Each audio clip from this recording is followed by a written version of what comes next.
اعوذ باللہ من الشیطان الرجیم بسم اللہ الرحمن الرحیم الزانی لا ينکح الا زانیۃ او مشرکۃ والزانیۃ لا ينکحها الا زان او مشرک وحرم ذلك علی المؤمنین۔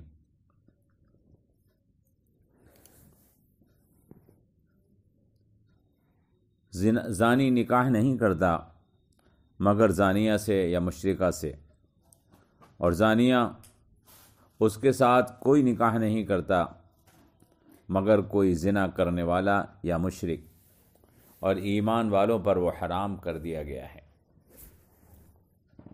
برادران ملت اسلامیہ،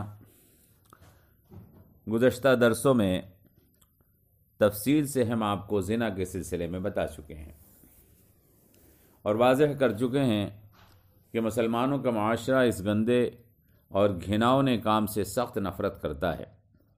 مسلم معاشرے میں اس کام کی نفرت اتنی بڑی ہوئی ہوتی ہے کہ کوئی مومن مرد کسی زناکار عورت سے نکاح کرنے کے بارے میں سوچ بھی نہیں سکتا، جس طرح کوئی مومن کسی مشرکہ سے نکاح کرنے کے بارے میں نہیں سوچ سکتا۔ مومن کے نزدیک زنا ایسا ہی گندا اور نجس کام ہے جس طرح سے شرک گندا اور نجس کام ہوتا ہے۔ ایک مسلمان کے وہم و گمان میں بھی نہیں آ سکتا کہ وہ ایسی عورت کو اپنے بچوں کی ماں بنائے جو اللہ کو چھوڑ کر بتوں کی پجاری ہے۔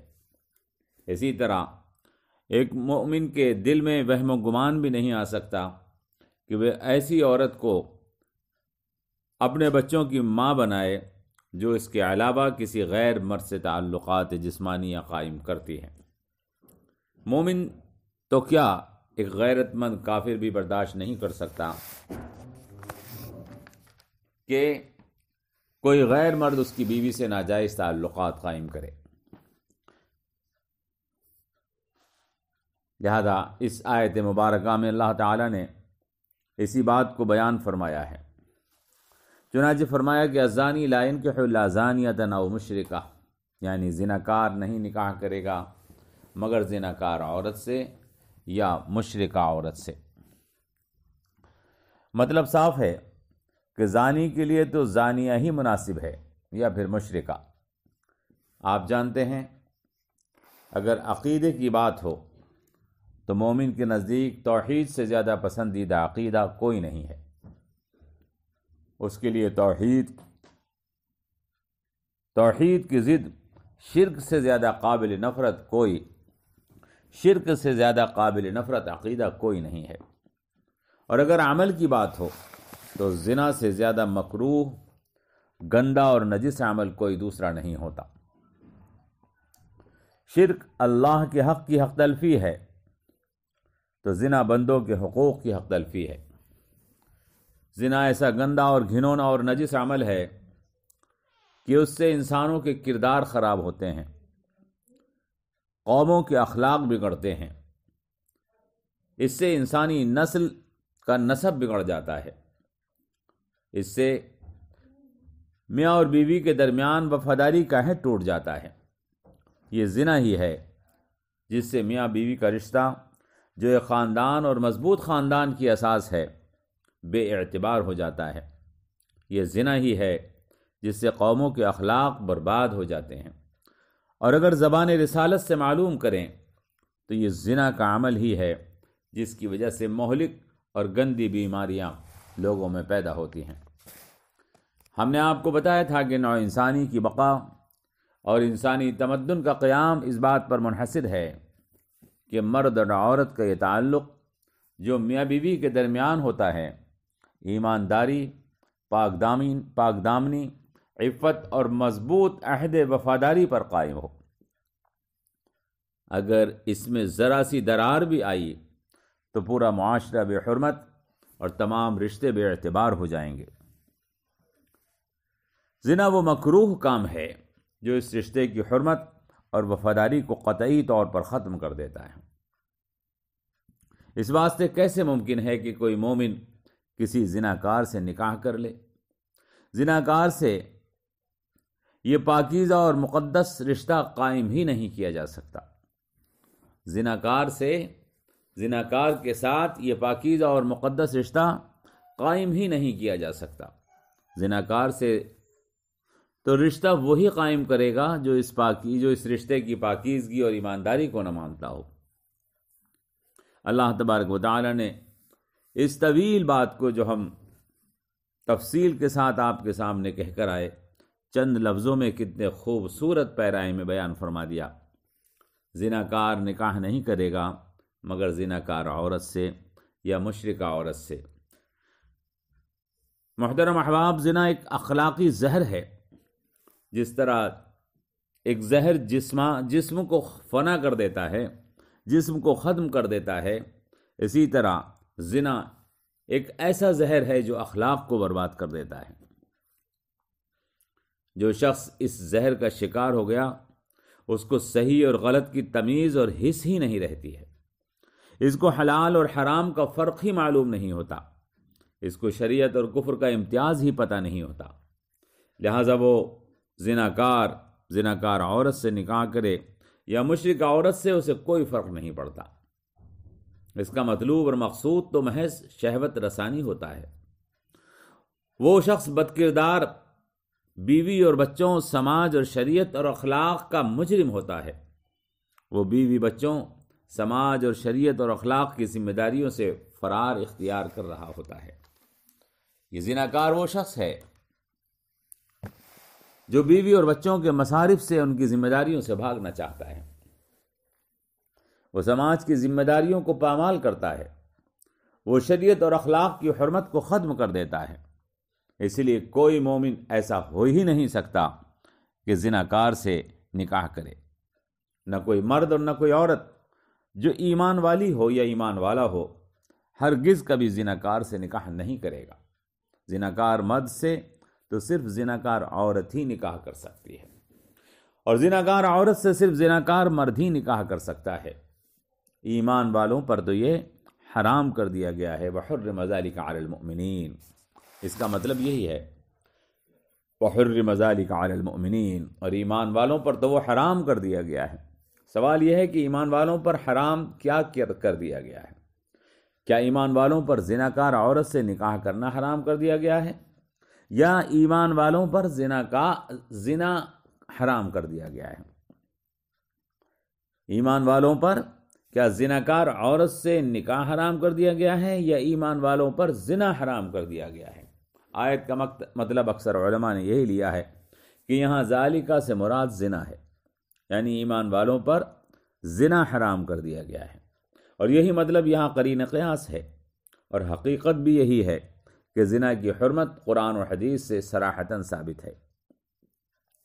مگر آیت کا مطلب یہ بھی نکالا جا سکتا ہے کہ ایمان والوں پر زناکار سے نکاح کرنا حرام کر دیا گیا ہے۔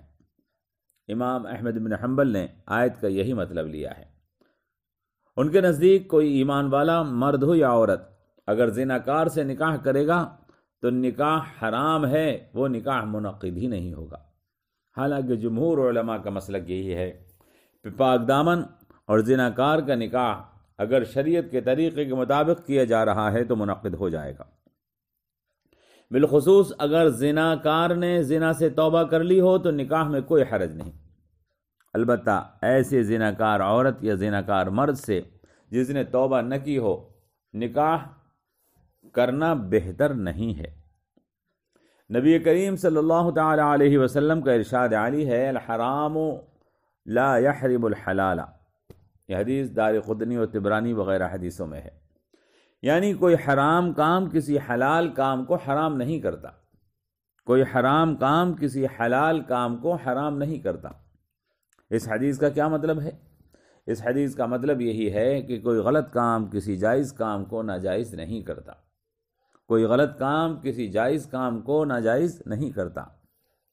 اس بات کو مثال سے سمجھیں، کسی شخص نے بکری چوری کی اور وہ بکری کسی کو فروخت کر دی تو خریدار کے لیے وہ بکری حرام نہیں ہوگی، حالانکہ چوری حرام ہے۔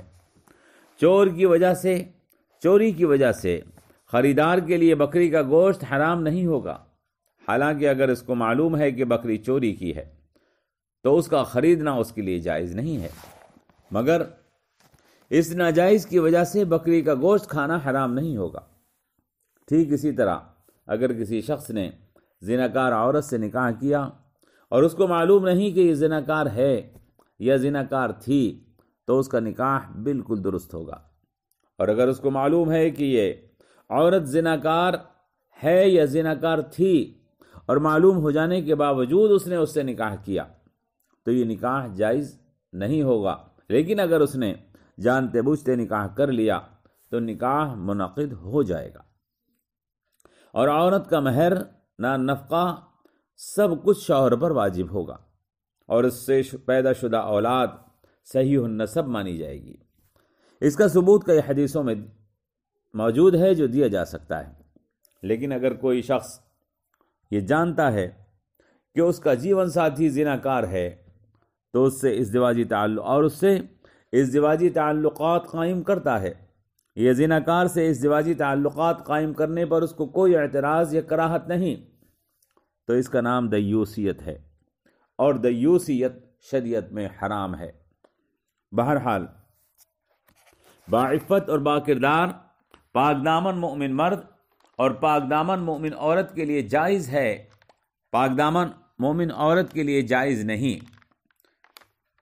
باعفت اور پاک دامن مومن مرد اور پاک دامن مومن عورت کے لیے جائز نہیں کہ وہ بدکردار زناکار سے نکاح کرے، لیکن اگر کسی نے نکاح کر لیا تو نکاح منعقد ہو جائے گا، اور اس پر تمام احکامات نافذ ہوں گے جو باعفت مرد اور عورت کے نکاح کرنے پر نافذ ہوتے ہیں۔ اس کا ذکر اس سلسلے کی حدیثوں میں موجود ہے جس کو یہاں پر بیان کر دینا مناسب ہے۔ مسند امام احمد اور نسائی میں حضرت عبداللہ ابن عمرو ابن عاص کی روایت ہے کہ ایک عورت ام محزول نامی تھی جو قحبہ گری کا پیشہ کرتی تھی۔ ایک مسلمان نے اس سے نکاح کرنا چاہا اور نبی کریم صلی اللہ تعالی علیہ وسلم سے اس سے نکاح کرنے کی اجازت طلب کی، آپ نے منع فرما دیا اور یہی آیت مبارکہ تلاوت فرمائی۔ ترمذی اور ابو داود میں مرثد ابن ابی مرثد سے ایک صحابی حضرت مرثد ابن ابی مرثد ہیں، ان سے مروی ہے زمانۂ جاہلیت میں مکے کی بدکردار عورت سے ناجائز تعلقات تھے، بعد میں انہوں نے چاہا کہ اس سے نکاح کر لیں اور حضور سے اجازت مانگی، 2 دفعہ پوچھنے پر آپ نے کوئی جواب نہیں دیا اور آپ خاموش رہے۔ تیسری دفعہ معلوم کیا تو فرمایا کہ یا مرثد الزانی لا ينكح الا زانیۃ او مشرکہ فلا تنکحھا، اے مرثد زناکار نہیں نکاح کرے گا زناکار عورت سے یا مشرکہ سے تو تم اس سے نکاح مت کرنا۔ اس کے علاوہ بھی حضرت عبداللہ ابن عمر حضرت عمار ابن یاسر سے منقول ہے کہ حضور اکرم صلی اللہ تعالی علیہ وسلم نے فرمایا کہ جو شخص بدکردار عورت سے نکاح کرے یعنی دیوس سے، وہ جنت میں داخل نہیں ہوگا۔ امام احمد نے اور امام نسائی نے اور حضرت ابو داود نے اور دوسرے محدثین نے اس حدیث کو نقل کیا ہے۔ بخاری اور مسلم کی ایک حدیث میں حضرت ابو بکر رضی اللہ تعالی عنہ کا ایک واقعہ لکھا ہے کہ جو غیر شادی شدہ مرد عورت زنا کے الزام میں گرفتار ہوتے ان کو وہ پہلے سزا دے دیتے تھے اور پھر ان دونوں مرد و عورت کا نکاح کرا دیتے تھے۔ ابن عمر کی روایت ہے کہ ایک روز ایک شخص بڑی پریشانی کی حالت میں حضرت ابو بکر کے پاس آیا اور کچھ اس طرح بات کرنے لگا کہ اس کی زبان پوری طرح سے کھلتی نہ تھی، یعنی بات کو کھل کر نہیں بیان کر پا رہا تھا۔ حضرت ابو بکر نے حضرت عمر سے کہا کہ اسے الگ لے جا کر معلوم کرو کہ کیا بات ہے۔ حضرت عمر نے الگ لے جا کر اس سے معلوم کیا تو اس نے بتایا کہ ایک شخص اس کے ہاں مہمان بن کر آیا تھا اور اس آدمی نے اس کی لڑکی سے زنا کیا ہے۔ حضرت عمر نے فرمایا اللہ تبارک و تعالیٰ تیرے اوپر رحم کرے، تو نے اپنی بیٹی کے گناہ کو چھپا کیوں نہ لیا۔ آخر اس لڑکے اور لڑکی کو حاضر کیا گیا، ان پر مقدمہ قائم ہوا، دونوں پر حد جاری کی گئی اور حضرت ابو بکر رضی اللہ تعالی عنہ نے ان دونوں کا نکاح کرا دیا۔ ایسے ہی اور واقعات حدیث کی کتابوں میں ملتے ہیں، جس سے معلوم یہ ہوتا ہے کہ زناکار مرد اور زناکار عورت اگر زنا کے جرم میں پکڑے جائیں تو ان کا آپس میں نکاح کرا دینا چاہیے۔ اللہ تبارک و تعالی نے اس آیت مبارکہ میں گویا کہ اسی بات کو بیان فرمایا ہے کہ الزانی لا ينکح الا زانیۃ، زناکار مرد نکاح نہیں کرے گا مگر زناکار عورت سے یا مشرکہ سے، والزانیۃ لا ينکحها الا زان او مشرک، اور زناکار عورت کوئی نکاح نہیں کرے گا اس سے سوائے زناکار مرد کے یا مشرک کے۔ وحرم ذلک علی المؤمنین، اور حرام کر دیا گیا ہے زنا ایمان والوں پر۔